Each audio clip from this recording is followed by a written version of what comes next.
Hello. तो आज है डे 6 और हम लेकर आए हैं आपके लिए नेक्स्ट टॉपिक। लास्ट लेक्चर में हम सब ने बात की थी कि सेल्स कितने टाइप की होती हैं। सेल्स जो हैं वो depending upon number, depending upon their complication of the structure, वो किस किस टाइप की हो सकती हैं। और दूसरा कि cellular level of organisations within the organism कौन कौन से होते हैं। आज हम बात करेंगे that how to study the cell, कि हम सेल को कैसे स्टडी कर सकते हैं। स्टडी करना मीन्स बुक खोल के उसका स्ट्रक्चर स्टडी करने से नहीं है। स्टडी करने का मतलब है प्रैक्टिकल लेवल पर आप सेल को कैसे देख सकते हो, उसके स्ट्रक्चर को आप कैसे एनालाइज कर सकते हो। ठीक है। अब जैसा कि हम सबको पता है कि सेल जो है उसको आप अनएडेड आई से नहीं देख सकते। अनएडेड आई मीन्स आप नॉर्मल आईज से सेल्स को नहीं देख सकते हो। आपको उसको देखने के लिए एक इंस्ट्रूमेंट की जरूरत पड़ती है, बिकॉज सेल्स बहुत छोटे हैं। वो इतने छोटे हैं कि आप जो है उनको विदाउट एनी एड बिल्कुल भी नहीं देख सकते, और इतने पास पास भी होते हैं कि आप उनको डिस्टिंक्ट भी नहीं कर सकते एक दूसरे से। तो अगर आपको सेल को देखना है तो आपको क्या चाहिए है, माइक्रोस्कोप चाहिए है। तो जैसे कि हमने पढ़ा था कि रॉबर्ट हुक ने 1665 में सेल को एक्सप्लोर किया, उसने ऑब्जर्व किया सेल को, और उस वक्त उसके पास एक सिंपल माइक्रोस्कोप था जिसमें वो 100 to 300 मैग्निफिकेशन पावर तक जो है सेल को देख सकता था। ठीक है। तो आपके पास ये जो 200 to 300x मतलब इतने गुना बड़ा सेल वो उस वक्त सिंपल माइक्रोस्कोप में देख सकता था। अगर हमको सेल का अंदर का भी स्ट्रक्चर स्टडी करना है तो उतनी मैग्निफिकेशन काफ़ी नहीं होती है, उसके लिए हमें और ज़्यादा हाई लेवल के माइक्रोस्कोप की ज़रूरत पड़ते हैं। तो यही सब चीज़ें आज हम इस लेक्चर में पढ़ेंगे कि आपको सेल को स्टडी कैसे कर सकते हो आप। ठीक है। और अगर आपको उसके इंटरनल स्ट्रक्चर, जिनको अल्ट्रा स्ट्रक्चर्स बोलते हैं, जैसे कि उसकी ऑर्गेनेलीज हैं, उसकी न्यूक्लियस है, उस सबको भी देखना है तो आप कैसे देख सकते हो। तो अभी हम बात करते हैं सबसे पहले how to study the cell. तो सेल को स्टडी करने का मतलब ये है कि आपको स्टडी को सेल करने के लिए एक जरूरत पड़ेगी माइक्रोस्कोप की। और मे बी बहुत सारे बच्चों ने स्कूल लैब में ये माइक्रोस्कोप देखा भी हो। तो स्कूल में या आपकी जो कोई आप इंस्टीट्यूट में पढ़ते हो, आप कॉलेज में पढ़ते हो, जहाँ पर भी आप हो, तो वहाँ पर आपको जो माइक्रोस्कोप देखने के लिए मिलता है उसको हम कहते हैं light microscope. It is called light microscope. तो अगर आपको पता हो कि लाइट माइक्रोस्कोप में जो है ऑब्जेक्टिव लेंस होते हैं 3-4 तरह के, और वो ऑब्जेक्टिव लेंस की पावर डिफरेंट डिफरेंट होती है। तो आप जितनी पावर पर चाहो उतनी पावर पर आप जो है सेल को स्टडी कर सकते हो। अब ये जो लाइट माइक्रोस्कोप है इसका हम डिटेल स्ट्रक्चर आगे पढ़ेंगे, बट अभी के लिए how to study the cell, तो you need a light microscope. And what about the near point of the human eye. अब आप माइक्रोस्कोप से तो देख रहे हो, बट माइक्रोस्कोप से देखने के लिए भी आपको एटलीस्ट अपना जो भी स्पेसिमेन है, मतलब जो आपने स्लाइड बनाई है सेल की, वो देखने के लिए आपको उसको एटलीस्ट कहाँ रखना पड़ेगा, कितनी डिस्टेंस पे रखना पड़ेगा, near point of the human आई पे। ये near point of the human आई क्या होता है? नियर पॉइंट का मतलब ये है, फॉर एग्जाम्पल मेरे पास कोई बुक है और जैसे ये बुक है मेरे पास, मैं इसको बिल्कुल अपनी आंखों के पास रख लूँ ऐसे, तो मेरे लिए इसे रीड करना बहुत मुश्किल हो जाएगा। अगर मैं इसे रीड करना चाहती हूँ तो इसको मुझे एक मिनिमम डिस्टेंस पर अपनी आंखों से दूर रखना पड़ेगा, और वही मिनिमम डिस्टेंस को हम कहते हैं near point of the human eye. तो near point of the human eye जो है वो होता है 25 सेंटीमीटर। मतलब अगर हमें किसी ऑब्जेक्ट को क्लियरली देखना है, ठीक है, प्रॉपर उसको हम चाहते हैं कि वो हमें दिखे, हम रीड कर सकते हैं या उसका स्ट्रक्चर हम स्टडी कर सकते हैं, तो उसे कहाँ रखना पड़ता है? 25 सेंटीमीटर पर। इसको बोलते हैं हम near point of the human eye. तो आगे चलने से पहले ये कुछ चीज़ों के बारे में हमें पता होना चाहिए। तो हमारा जो स्पेसिमेन है उसे भी हमें कहाँ फोकस करना पड़ेगा? एटलीस्ट नियर पॉइंट पे फोकस करना पड़ेगा, और उसके लिए आपके माइक्रोस्कोप में पार्ट्स दिए होते हैं एडजस्टमेंट के लिए, स्क्रूज दिए होते हैं, उनसे हम एडजस्ट करके जो है इसको फोकस कर सकते हैं 25 सेंटीमीटर के ऊपर। तो पहली बात तो माइक्रोस्कोप हो गया, नियर पॉइंट। इसी तरह से एक और चीज बता देती हूँ साथ साथ, जब हम बात कर ही रहे हैं, नियर पॉइंट के साथ एक रहता है फार पॉइंट ऑफ ह्यूमन आई। शायद आई के चैप्टर में आपने कभी पढ़ा हो that far point of the human eye is this, the sign is a sign of infinity। और ये दोनों ही जो वैल्यूज हैं ये नॉर्मल ह्यूमन आई के लिए है, हमारे जैसों के लिए नहीं जिनको स्पेक्स लगी है। बट जो नॉर्मल ह्यूमन आई होती है, मतलब जहां पे कोई डिफेक्ट नहीं है, वहां पे नियर पॉइंट रहेगा 25 सेंटीमीटर और फार पॉइंट कैसा रहेगा, इन्फिनिटी। मतलब जितना दूर आप चाहे उतना दूर तक आप देख सकते हो, जहां तक आपकी नजर जा रही है आप वहां तक देख सकते हो, तो इन्फिनिटी रहता है। उसके बाद हमारे पास बात आती है limit of resolution of the human आई की। अभी लिमिट ऑफ रेजोल्यूशन क्या है? पहली बात तो रेजोल्यूशन क्या होता है? रेजोल्यूशन का मतलब ये है कि अगर कोई दो पॉइंट्स, फॉर एग्जाम्पल दो पॉइंट्स हैं, उनको मैंने काफी पास में ड्रॉ कर दिया है और वो मुझे क्लियरली नहीं दिख रहे हैं, तो मुझे उनको क्या करना पड़ेगा, रिजॉल्व करना पड़ेगा। तो मान लो ये दो पॉइंट्स ये पास आते आते आते इतने पास आ गए कि अब मुझे इनको क्लियरली देखना भी पॉसिबल नहीं है। वही सेल के साथ होता है, सेल्स भी इतनी छोटी हैं एक तो, और इतना पास होती हैं कि उनको अगर हमको अच्छे से डिस्टिंक्टली देखना है, अलग अलग देखना है, तो एटलीस्ट हमें लिमिट ऑफ रेजोल्यूशन पे उनको रखना पड़ता है। तो जैसे कि आपका नियर पॉइंट होता है वैसे ही आपकी जो है लिमिट ऑफ रेजोल्यूशन भी होती है ह्यूमन आई की, और लिमिट ऑफ रेजोल्यूशन ह्यूमन आई की है 0.1 mm। 0.1 mm का मतलब है कि अगर कोई दो पॉइंट या कोई दो सेल, वो बेशक 25 सेंटीमीटर पे हमारी आंख से हैं, डिस्टेंस पे हैं दूर, लेकिन अगर उनके आपस में जो डिस्टेंस है वो अगर 0.1 mm से कम है, तो 0.1 mm से कम डिस्टेंस होने से क्या होगा, वो हमें बिल्कुल भी क्लियरली सेपरेटेड एंटिटी की तरह नहीं दिखाई देंगे। वो आपको कैसे दिखाई देंगे, एक दूसरे के ऊपर ओवरलैप्ड या मिक्स कुछ इस तरह से दिखेंगे, आपको क्लियर नहीं लगेंगे। तो अगर आपको दो सेल्स को देखना है प्लस आपको उनको डिस्टिंक्टली देखना है, अलग अलग देखना है, तो एटलीस्ट उनके बीच में जो सेपरेशन डिस्टेंस है वो 0.1 mm होना चाहिए। इस 0.1 mm को हम बोलते हैं limit of resolution of human eye. तो ये थे आपके कुछ बेसिक पॉइंट जो आपको पता होनी चाहिए before we talk about the structure of the light microscope, कि आई को देखने के लिए हमें लाइट माइक्रोस्कोप चाहिए। लाइट माइक्रोस्कोप का जो लेंस रहेगा उसको हमें फोकस करना है 25 सेंटीमीटर के ऊपर, क्योंकि ये हमारा नियर पॉइंट है। इससे पास अगर कोई चीज है तो हम उसको क्लियरली नहीं देख सकते हैं। और दो सेल्स में एटलीस्ट जो सेपरेशन डिस्टेंस है वो 0.1 mm होना ही चाहिए, जो कि हमारी आंखों की लिमिट ऑफ रेजोल्यूशन है, सो दैट हम उसको क्लियरली देख सकते हैं। तो ये तीनों पॉइंट आई होप आपको क्लियर हो गए होंगे। तो अब हम बात करते हैं कि लाइट माइक्रोस्कोप का स्ट्रक्चर कैसा होता है। तो अब हम बात करते हैं लाइट माइक्रोस्कोप की। लाइट माइक्रोस्कोप सेल को मैग्नीफाई करने के लिए यूज किया जाता है। अब ये मैग्नीफिकेशन क्या होती है?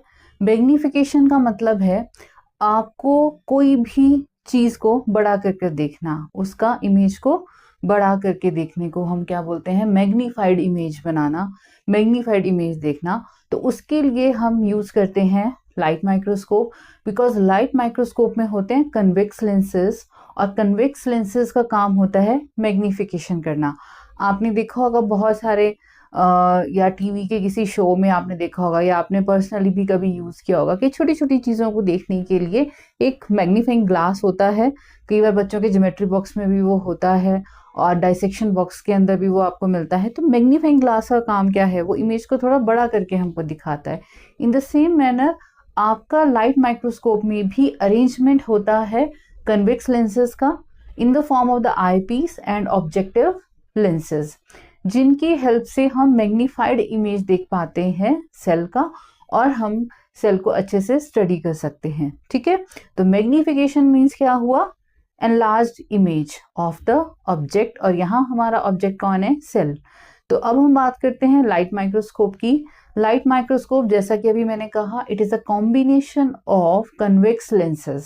तो कॉम्बिनेशन ऑफ कन्वेक्स लेंस की अगर हम बात करते हैं, सबसे टॉप पे, जहां पर अगर आपने रियलिटी में स्ट्रक्चर देखा होगा तो आपको बहुत अच्छे से पता होगा, अगर आपने लैब में ये माइक्रोस्कोप देख रखा होगा, और अगर नहीं भी देखा है तो इसके बाद आप जाकर देखेंगे तो आपको बहुत अच्छे से चीजें पता चलेंगी, उसके पार्ट्स आपको समझ में आएंगे।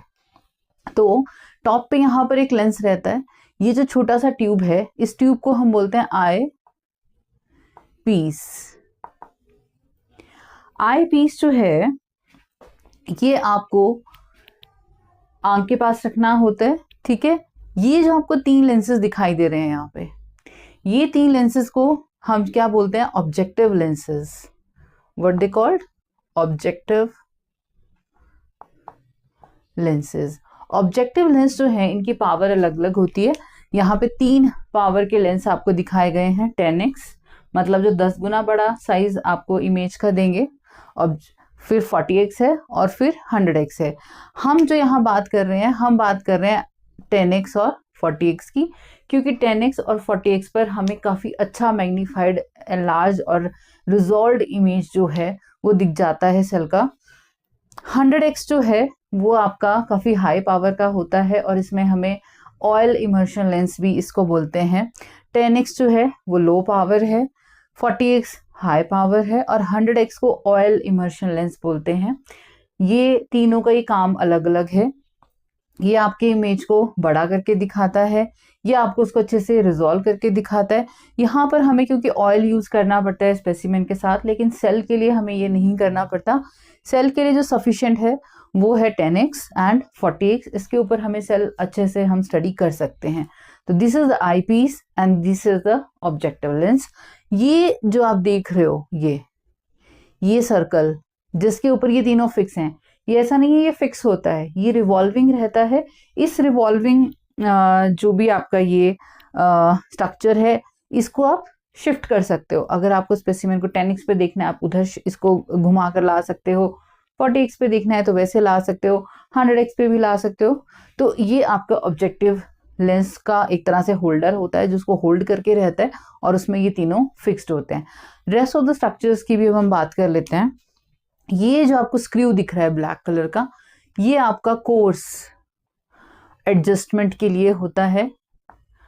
कोर्स एडजस्टमेंट का मतलब है कि आपको खाली क्या करना है, स्पेसिमेन जहां पर आपने स्लाइड पे रखा है उसके ऊपर इसको लाना है। तो एक बड़ी लेवल की जो एडजस्टमेंट है, जो बहुत फाइन एडजस्टमेंट नहीं होती है, वो आप यहाँ से करते हो। स्क्रू को आप घुमाते हो, और घुमाने से आपके पास क्या होता है, आप अपना स्लाइड को थोड़ा मूव करके उस पॉइंट पर लाते हो जहां पर आपका स्पेसिमेन एग्जैक्टली आपके लेंस के बीनीथ जो है वो आ जाए और आप उसको देख पाओ। तो this is a course adjustment knob, आप इसको बोलते हो। उसके बाद ये जो छोटा सा नॉब आपको दिख रहा है, ये वाला, ये भी एक स्क्रू होता है। इसको घुमा के हम फाइन एडजस्टमेंट करते हैं। अब बड़े लेवल की एडजस्टमेंट क्यों हुई कि आपको स्पेसिमेन दिखना शुरू हो गया स्लाइड के ऊपर। अब आपको क्या करना है, उसको बहुत फाइनली फोकस करना है कि वो अनस्टेबल ना हो। तो उसके लिए ये नॉब रहता है, फाइन एडजस्टमेंट नॉब, और ये बहुत अच्छे से आप इनको यूज कर पाओगे अगर लैब में आप प्रैक्टिकली इसको करें। तो हैंड्स ऑन आपका जब ये हो जाएगा तो आपको बहुत अच्छे से समझ आएगा कि ये चीजें एक्चुअली कैसे यूज हो रही हैं। उसके बाद ये जो एरो है ये रिप्रेजेंट करे एक छोटा सा ये स्ट्रक्चर, शायद आपको दिख रहा हो। ये स्ट्रक्चर जो है क्लिप की तरह होता है, मतलब ये हमारा स्टेज है। स्टेज मतलब वो प्लेटफॉर्म है जहां पे हमने एक्चुअली स्पेसिमेन को रखना है। इस स्टेज में ना एक ऐसे छोटा सा यहाँ पर लेंस होता है, ठीक है। तो उस वो मतलब ट्रांसपेरेंट है, वहां से लाइट एंटर करती है, उसके ऊपर हम अपना स्लाइड रखते हैं और ये क्लिप की हेल्प से उसको हम सेटल करते हैं। वरना क्या होगा ना, स्लाइड इधर उधर घूमती रहेगी। तो हम ये क्लिप्स दोनों तरह होते हैं। अभी तो क्योंकि 2D स्ट्रक्चर है, जब आप एक्चुअल में देखोगे आपके दोनों स्टेज के दोनों तरफ क्लिप्स होंगे, तो आप स्लाइड को एक तरफ से भी क्लैंप कर दोगे, दूसरी तरफ से भी क्लैंप कर दोगे, सो दैट आपकी स्लाइड मूव ना करे। बस इतना ही इसका काम है, लेकिन बहुत इंपॉर्टेंट काम है। और ये आपका स्टेज है जिसके ऊपर आपका एक्चुअली स्लाइड ने जाना है। नीचे ये जो आपको बॉक्स दिख रहा है छोटा सा, इसको बोलते हैं कंडेंसर। कंडेंसर का काम क्या है, क्योंकि as a name indicate light microscope work करता है लाइट के ऊपर। तो जो लाइट आती है आप इसको रोशनी की तरफ फोकस करते हो, विंडो के पास रखते हो या ऐसी जगह रखते हो जहां से डायरेक्टली विजिबल लाइट आप सब समझते हो, सनलाइट जो आ रही होती है, व्हाइट लाइट। तो वो विजिबल लाइट जो है आपकी आके यहाँ पर, ये क्या है आपका मिरर, ये मिरर होता है। इसको भी हम जो है मूव कर सकते हैं। लाइट हम इस तरह से इसको मूव करेंगे कि लाइट इस पे गिरे, और वो लाइट जब इस पे गिरती है तो हमें यहाँ से जब हम देखते हैं तो हमें काफी क्लैरिटी यहाँ पे दिखाई देती है। तो पता चल जाता है कि लाइट आपकी यहाँ पे फोकस हो रही है।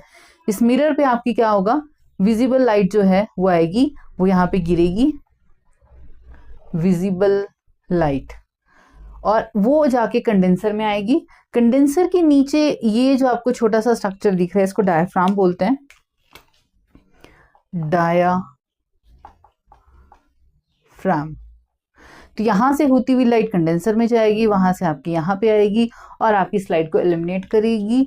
और ऊपर तो आपने लेंस लगा ही रखा होगा, वो सारी जो लाइट होगी गैदर होकर वो लेंस में एंटर करेगी और इस तरह से उसका इमेज जो है ऑब्जेक्ट का, ऑब्जेक्ट मतलब कि जो आपका सेल है इस वक्त, उसका इमेज बनेगा। और उसको आप कहाँ देख सकते हो, आईपीस के थ्रू आप देख सकते हो। तो ये आपका स्टेज हो गया, कंडेंसर हो गया, उसके नीचे डायफ्राम है, फिर आपका मिरर आ गया। और अब यहाँ पे हम अगेन आ जाते हैं। अच्छा, ये आपका रह गया, ये आपके क्लिप हैं जो आपके होल्ड करते हैं स्लाइड को। ये जो स्ट्रक्चर है, इस पूरे स्ट्रक्चर को, ये वाला एरो इस पूरे स्ट्रक्चर को रिप्रेजेंट कर रहा है, जो आर्म है, आर्म ऑफ माइक्रोस्कोप। आर्म इसलिए बोलते हैं, इसको आप पकड़ के यहाँ से ऐसे पकड़ के ऊपर नीचे कर सकते हो, ये मूव करती है। और इसके इंक्लाइनेशन के लिए, इसकी मूवमेंट के लिए ये स्क्रू रिस्पॉन्सिबल है, जिसको हम बोलते हैं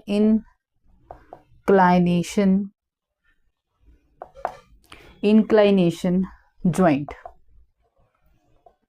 और ये आपका बेस आ गया finally, this is a base जिसके ऊपर ये सारा स्ट्रक्चर खड़ा है। अब हम इस तरफ आ जाते हैं। इस तरफ हम बात करें अगर, तो ये जो स्ट्रक्चर है जिसके ऊपर सारे के सारे लेंसेज आपके गैदर्ड हैं, उसको बोलते हैं नोज पीस।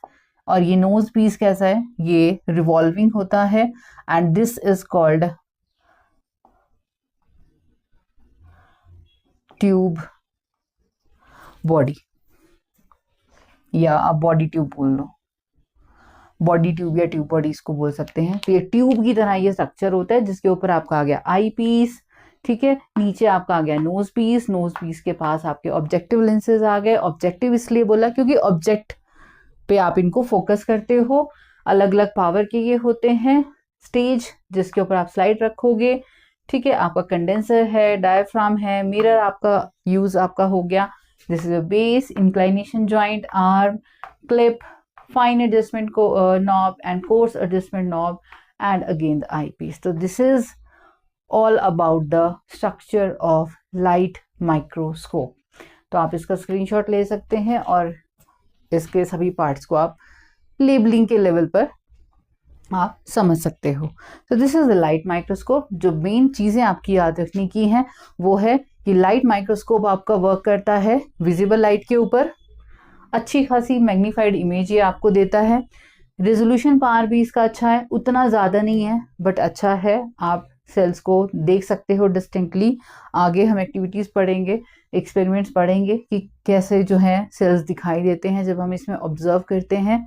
दूसरी बार आपके पास अलग अलग ऑब्जेक्टिव लेंस जो हैं, अलग अलग पावर के ऑब्जेक्टिव लेंस भी यहाँ पर अवेलेबल हैं। और अल्ट्रा स्ट्रक्चर तो नहीं देख सकते आप सेल का, बट हाँ सेल का आउटर स्ट्रक्चर आप यहाँ पर देख सकते हो। इनफैक्ट सेल डिवीजन भी आप यहाँ पर स्टडी कर सकते हो। लेकिन अब बात आती है कि अगर हमें सेल का अल्ट्रा स्ट्रक्चर देखना है, उसकी ऑर्गेनालिस को स्टडी करना है, तो हमें क्या चाहिए? तो हमारा काम इससे नहीं चलने वाला है, हमें तब चाहिए electron microscope. Electron microscope no doubt light microscope से बहुत ज़्यादा कॉस्टली होता है। उसको रखने के लिए हमें वैक्यूम कंडीशन की ज़रूरत पड़ती है, इलेक्ट्रिसिटी बहुत ज़्यादा लगती है, तो कॉस्टली भी वो बहुत ज़्यादा है, बहुत ज़्यादा स्पेस भी ऑक्यूपाई करता है। तो नो डाउट उसके बहुत सारी ऐसी चीज़ें हैं, डिसएडवांटेज भी नहीं हम बोल सकते, बट ये है कि हाँ उसको मैनेज करना जो है इसके कंपैरिजन में वो बहुत ही कॉस्ट इफेक्टिव है, बहुत मुश्किल है। तो हाँ, हम नॉर्मल लेवल पर, जो आपका स्कूल लेवल है, वहाँ पर हम यही माइक्रोस्कोप यूज़ करते हैं। बड़ी बड़ी लैब्स में, बड़े बड़े इंस्टीट्यूट्स में बहुत कम जगहों पर आपके इलेक्ट्रॉन माइक्रोस्कोप पाए जाते हैं जहाँ पर आप उनका अल्ट्रास्ट्रक्चर स्टडी कर सकते हो। अब दोनों में डिफरेंस क्या है, क्यों उसकी ज़रूरत पड़ती है, वो हम बात करेंगे इसके बाद कि लाइट माइक्रोस्कोप और आपके इलेक्ट्रॉन माइक्रोस्कोप में क्या डिफरेंस है। तो ये हम करेंगे नेक्स्ट क्लास में। तब तक के लिए कीप रिवाइजिंग।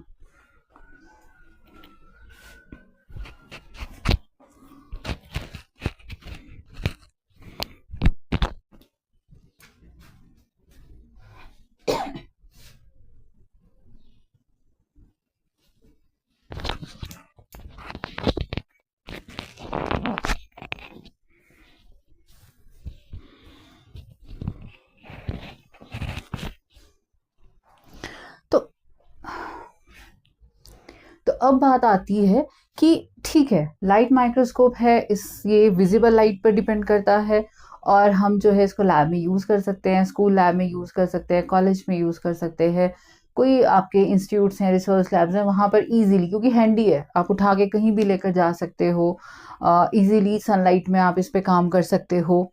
और दूसरी बात कि आपको कोई वैक्यूम कंडीशन की ज़रूरत नहीं है। लेंसेज जो इसमें यूज़ हो रहे हैं वो भी आप नोट कर लीजिए, कौन से लेंस यूज हो रहे हैं, कॉन्वेक्स लेंस आपके जो हैं यहाँ पे यूज हो रहे हैं।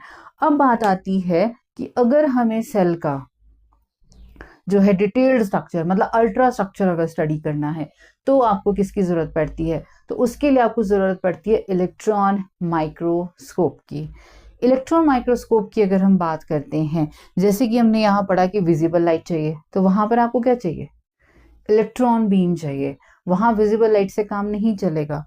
यहाँ आपको क्या चाहिए था, कन्वेक्स लेंस है आपके पास इन कॉम्बिनेशन, ठीक है। आई पीस में भी कन्वेक्स लेंस है, आपको ऑब्जेक्टिव लेंस में भी कन्वेक्स लेंस है। इलेक्ट्रॉन माइक्रोस्कोप में यू नीड इलेक्ट्रोमैग्नेटिक लेंसेज, जितने भी लेंसेज उसमें होंगे वो इलेक्ट्रोमैग्नेटिक लेंसेज होते हैं। तीसरी बहुत इंपॉर्टेंट बात, यहाँ जो आप स्पेसिमेन यूज करते हो, स्पेसिमेन, अब ये स्पेसिमेन क्या होता है, स्पेसिमेन, स्पेसिमेन हम बोल रहे हैं यहाँ पे उस चीज को जो हमें यहाँ पे ऑब्जर्व करनी है। फिलहाल वो आपकी सेल हो सकती है, वो सेल आप चीक सेल से निकाल सकते हो, वो आप कोई प्लांट सेल ऑब्जर्व कर सकते हो, लीफ से, स्टेम से, कोई भी सेल। तो वो जो चीज आप ऑब्जर्व कर रहे हो उसको आपने क्या बोल दिया, स्पेसिमेन। अब जहां तक स्पेसिमेन की बात है, वहां पे आपका जो लाइट माइक्रोस्कोप है, आप उसमें लाइव स्पेसिमेन उठा के रख सकते हो और उसको देख सकते हो। लेकिन इलेक्ट्रॉन माइक्रोस्कोप में ऐसा बिल्कुल भी नहीं है, वहां आपको डेड ही कंडीशन में स्पेसिमेन चाहिए, और डेड कंडीशन के साथ साथ या फिर वो ड्राइड कंडीशन में, आपको अगर प्लांट है तो वो ड्राइड कंडीशन में आपको चाहिए, अदरवाइज आप उसको स्टडी नहीं कर सकते हो। तीसरी इंपॉर्टेंट बात, कलर की अगर हम बात करते हैं, यहाँ आपको कलर्ड इमेज जो है वो दिखाई देती है इलेक्ट्रॉन लाइट माइक्रोस्कोप में, बट इलेक्ट्रॉन माइक्रोस्कोप में आपको ब्लैक एंड व्हाइट इमेज जो है वो मिलती है। एक फायदा जरूर है रेजोल्यूशन का। अगर रेजोल्यूशन की हम बात करते हैं तो आपकी लाइट माइक्रोस्कोप के कंपैरिजन में आपके इलेक्ट्रॉन माइक्रोस्कोप की रेजोल्यूशन बहुत ज़्यादा है। अगर यहाँ पर आप जो है रेजोल्यूशन की बात करें तो वो आपकी रहती है 1 माइक्रोन। यहाँ पर आपकी रेजोल्यूशन कितनी रहती है, 1 माइक्रोन रहती है।